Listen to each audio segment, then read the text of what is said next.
A tisket, a tasket, a green and yellow basket. Well, as you can see, I'm not green and yellow. I'm more of your basic brown basket. The family I serve uses me for everything, including shopping. None of this paper or plastic disposable stuff. I'm an important part of the family, and my name is Cub, C-U-B. It stands for Common Use Basket. But my friends all call me Cubby, and you can too. Hi, Cubby. Hey fish, hey barley breads. I hang out with these two food groups. You see, every weekday I go to Hebrew school with a little boy named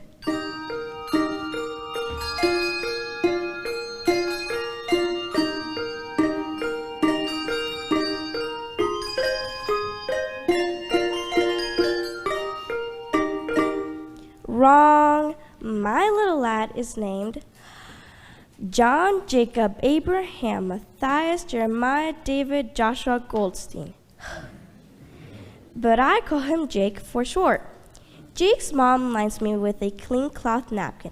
Plaid is my favorite, and packs me with a fish sandwich for Jake's lunch. On Sundays, Jake packs me himself.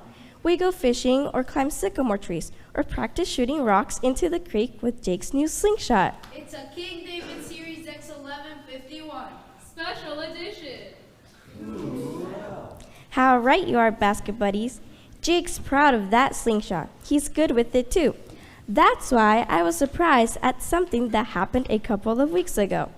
Jake wanted to go to this slingshot tournament.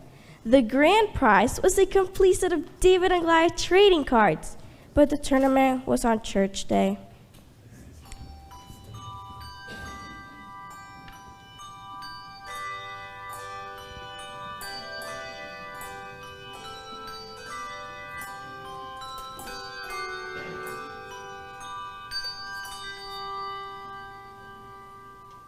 Jake pleaded with his mom to let him skip church.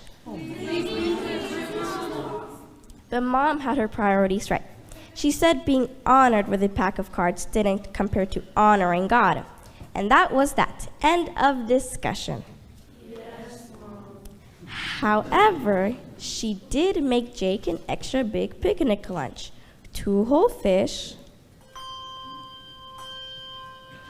and 5 loaves of barley bread.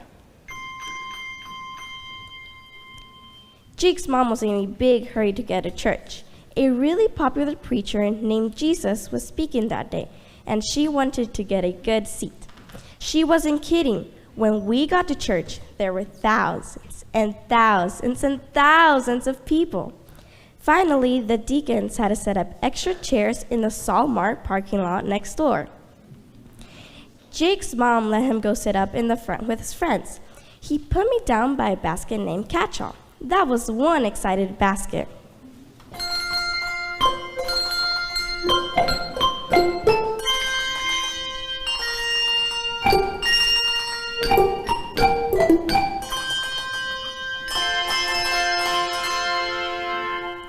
Catch-All said that Jesus was a miracle worker and that he claimed to be the Son of God. I just feared Catch-All was a basket case. But when I heard what Jesus said about God and his kingdom, I got a funny feeling that maybe Catch-All was right.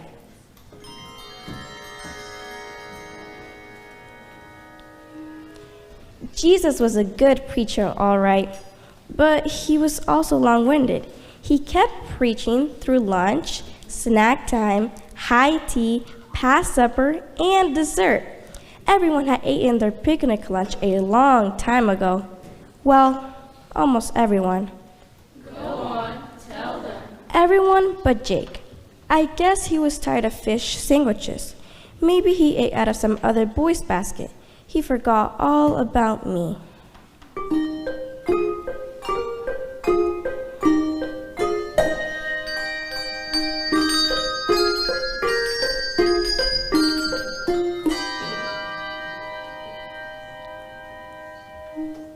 But then the most amazing thing happened. Jesus' helpers, the disciples, pulled Jesus aside and said, "Can't you hear everyone's stomach growling? They're hungry." Tell the people to go get something at the fast fish drive-thru. But Jesus looked them straight in the face and said, You feed them. The disciples looked at Jesus like he was 2 fish sandwiches short of a Happy Meal.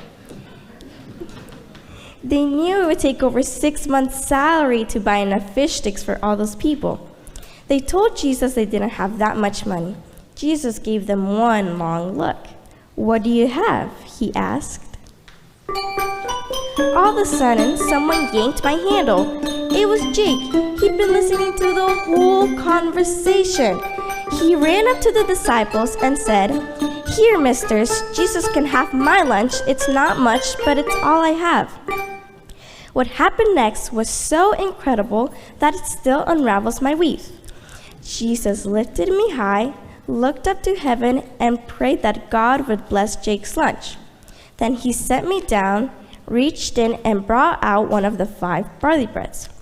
I watched him break it into pieces and place it in baskets the disciples were holding. Then he reached in again, took a fish, broke it into bite-sized pieces, and placed it in the disciples' basket. And that's when I noticed it. There were still 2 fish and 5 barley breads lying on my plaid napkin. No matter how many fish and barley breads Jesus took out, more appeared out of nowhere. It was a miracle.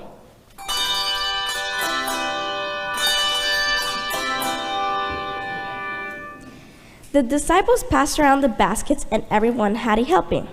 Then the baskets went by again and everyone had seconds, then thirds, then fourths, then, well, you get the idea.